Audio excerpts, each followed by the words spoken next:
bir үй бүлөдөн 4-5 бала окуйт экен мектепте. Ошо 5-өөнө тең акча алат экен ай. Алып кел, алып келип төкпөсө, аны тимеле дигил баякыдай өзүн өзү мындай ыңгайсыз сезип, бала дагы ушундай болуп калат экен. Ошон үчүн жойгонмун. Көп болсо бир канча 1,5 миллиардпы бюджеттен акча кетет экен, бергиле ошону дедим, бөлгүлө. Бул акча чогултуу бир саналуу гана бир ата-эне анан мугалимдердин кызыкчылыгы. Ошон үчүн министрлик, өкмөт кечиктирбей акчаны бөлүп берип, жылдын башынан бир дагы проблема болбош керек. Мектептин ремонту, анан чака, бор, тряпка дегенге. Түшүндүңөр, а?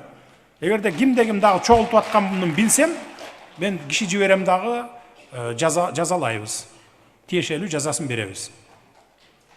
Так, мектеп директор мектептерди жудуруш үчүн көчөдөн бомждарды алып келип атам дейт. Так.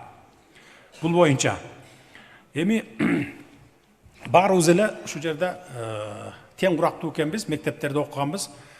Дежурный калып бир кыз, бир бала бизе өзүбүз эле жууп койчу эмес белек мектептерде.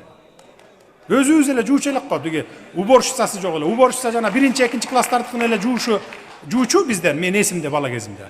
Мына азыр Японияда эмдигиче чейин кичинекей балдар өзүлөрү жууйт ай. Бир уборщицасы жок Японияда мисалы. Өнүккөн өлкө. Ушуну жасасак болобу өзүбүздө? Же ата-энелер дагы ыйлап чыгасыңар, баламды пол жуудуруп атат деп.